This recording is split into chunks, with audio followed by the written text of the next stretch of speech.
नमस्कार दोस्तों, आप सभी का मेरे YouTube चैनल जीके एकेडमी में स्वागत है। दोस्तों, आज मैं आपको जीके के 20 महत्वपूर्ण प्रश्नों के बारे में बताऊंगा जो आपके आने वाले कंपटीशन एग्जाम से संबंधित हैं। तो चलिए वीडियो स्टार्ट करते हैं। प्रश्न 1, 1857 के विद्रोह के समय भारत का गवर्नर जनरल कौन था? Answer option B, Lord Canning. 1857 के विद्रोह के समय भारत का गवर्नर जनरल लॉर्ड कैनिंग था।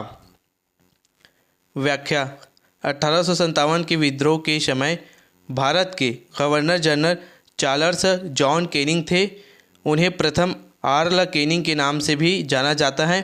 वे 1856 से 1860 तक भारत के गवर्नर जनरल रहे। 1857 के विद्रोह के बाद ईस्ट इंडिया कंपनी से सत्ता ब्रिटिश क्राउन को हस्तांतरित की गई और कैनिंग भारत के पहले व्यासराय बने। प्रश्न 2, ऑल इंडिया रेडियो का नाम परिवर्तित कर आकाशवाणी किस वर्ष किया गया? आंसर ऑप्शन डी, वर्ष 1956 ईस्वी। ऑल इंडिया रेडियो का नाम परिवर्तित कर आकाशवाणी वर्ष 1956 ईस्वी को किया गया। व्याख्या: ऑल इंडिया रेडियो AIR का नाम बदलकर आकाशवाणी साल 1956 में किया गया था। प्रसिद्ध कवि पंडित नरेंद्र शर्मा के सुझाव पर इसका नाम बदला गया था। प्रश्न 3, दूरदर्शन की वाणिज्यिक सेवा कब प्रारंभ हुई? आंसर ऑप्शन सी, वर्ष 1976 ईस्वी। दूरदर्शन की वाणिज्यिक सेवा वर्ष 1976 ईस्वी को प्रारंभ हुई। व्याख्या: दूरदर्शन की वाणिज्यिक सेवा 1 अप्रैल 1976 को शुरू हुई थी। इस दिन दूरदर्शन को रेडियो से अलग कर दिया गया था और इसे सूचना और प्रसारण मंत्रालय का एक अलग विभाग बनाया गया। बाद में इसे प्रसार भारती के नियंत्रण में लाया गया। प्रश्न 4, भारत में प्रथम डाक टिकट कब जारी किया गया? आंसर ऑप्शन बी, 1854 में। भारत में प्रथम डाक टिकट जारी सन 1854 में किया गया। व्याख्या: भारत में पहला डाक टिकट 1 अक्टूबर 1854 को जारी किया गया था। यह टिकट महारानी विक्टोरिया के नाम पर जारी किया गया था। इसी दिन भारत में डाक विभाग की भी स्थापना हुई थी। भारत में डाक सेवा की शुरुआत साल 1766 में हुई थी। भारत में पहला डाकघर साल 1786 में मद्रास में बना था। प्रश्न 5, दूध का pH मान कितना होता है? Answer option B, 6.66। दूध का pH मान 6.66 होता है। व्याख्या: दूध का pH मान लगभग 6.66 होता है। यह थोड़ा अम्लीय होता है। प्रश्न 6, मुलायम कोयला के नाम से किसे जाना जाता है? Answer option D, bituminous. मुलायम कोयला के नाम से बिटुमिनस को जाना जाता है। व्याख्या: मुलायम कोयले को बिटुमिनस कोयला, बिटुमिनस कोल कहा जाता है। यह काला या काले भूरे रंग का होता है। बिटुमिनस कोयले में बिटुमिनस या असफाल्ट नाम का पदार्थ होता है। यह लिग्नाइट से बेहतर गुणवत्ता का होता है लेकिन एंथ्रासाइट की तुलना में कम गुणवत्ता का होता है। प्रश्न 7, सूर्य में पाए जाने वाली प्रमुख गैसें कौन सी हैं? आंसर ऑप्शन सी, हाइड्रोजन और हीलियम। सूर्य में पाए जाने वाली प्रमुख गैसें हाइड्रोजन और हीलियम हैं। व्याख्या: सूर्य में मौजूद प्रमुख गैसें हाइड्रोजन और हीलियम हैं। सूर्य में हाइड्रोजन की मात्रा करीब 70%, हीलियम की मात्रा करीब 28% है। सूर्य में ऑक्सीजन की मात्रा 0.77% और कार्बन की मात्रा 0.29% है। प्रश्न 8, आलू में मोज़ेक रोग का कारक तत्व क्या है? आंसर ऑप्शन ए, विषाणु। आलू में मोज़ेक रोग का कारक तत्व विषाणु हैं। व्याख्या, आलू में मोज़ेक रोग का कारक तत्व विषाणु हैं। प्रश्न 9, ईवीएम का सर्वप्रथम प्रयोग भारतीय चुनाव में कब हुआ? आंसर ऑप्शन ए 1982 ईस्वी। ईवीएम का सर्वप्रथम प्रयोग भारतीय चुनाव में 1982 ईस्वी में हुआ।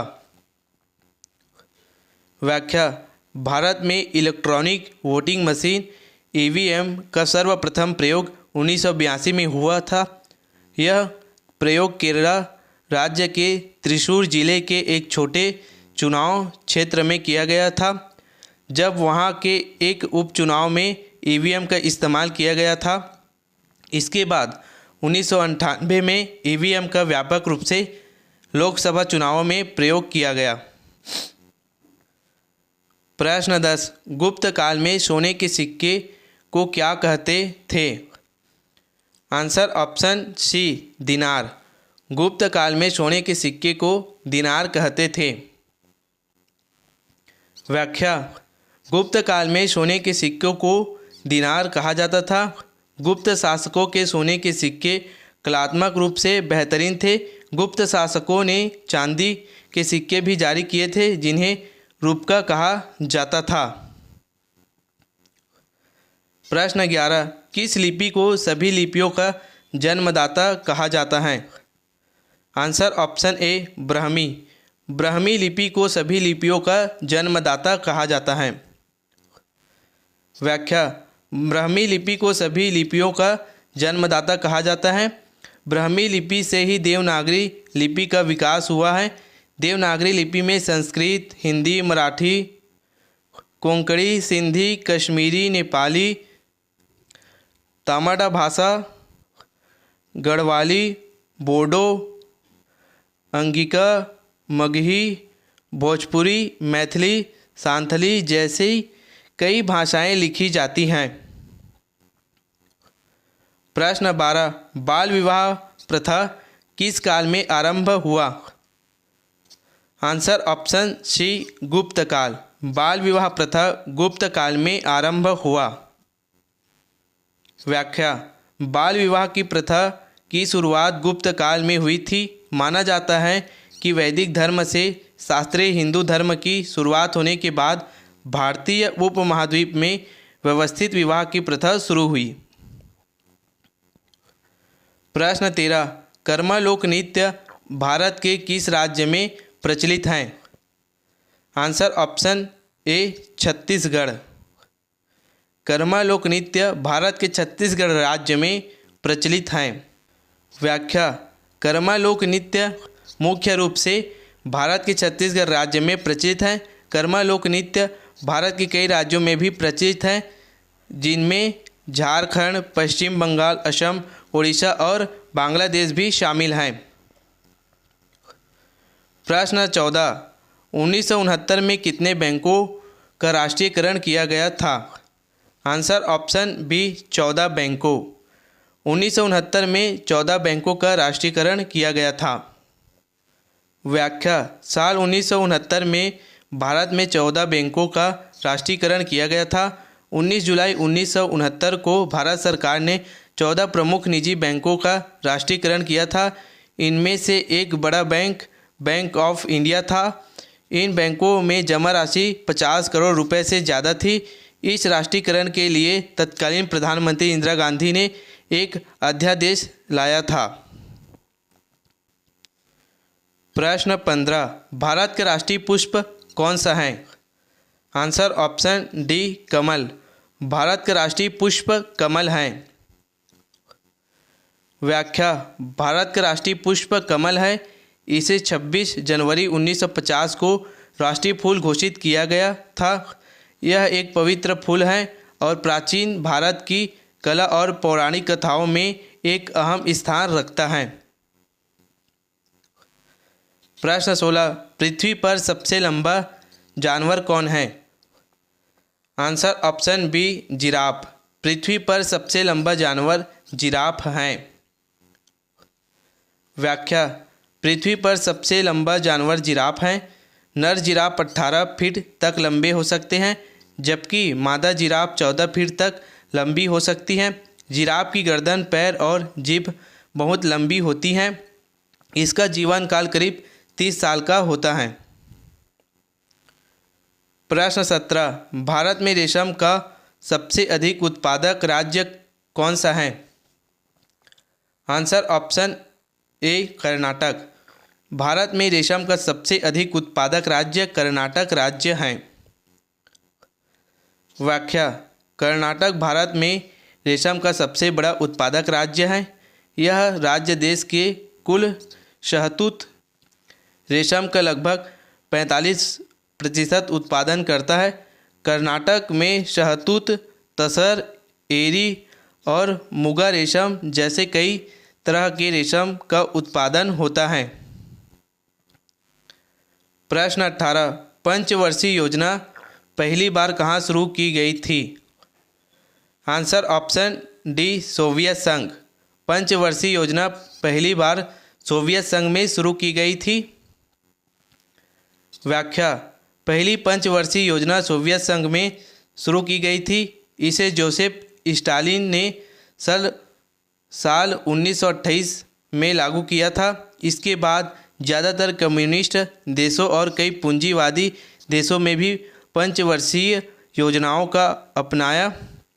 भारत ने साल 1951 में अपनी पहली पंचवर्षीय योजना शुरू की थी। प्रश्न 19, भारतीय राज्य नागालैंड की आधिकारिक भाषा क्या है?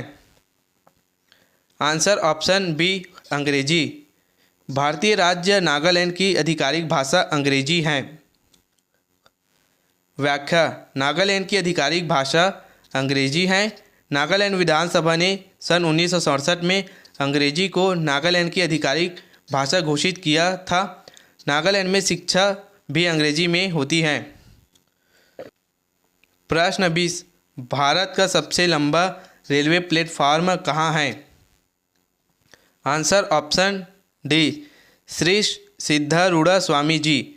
भारत का सबसे लंबा रेलवे प्लेटफार्म श्री सिद्धारूढ़ स्वामी जी हैं। व्याख्या: भारत में कर्नाटक के हुगली में स्थित श्री सिद्धारूढ़ स्वामी जी रेलवे स्टेशन दुनिया का सबसे लंबा रेलवे प्लेटफार्म है। इसकी लंबाई लगभग 1507 मीटर है।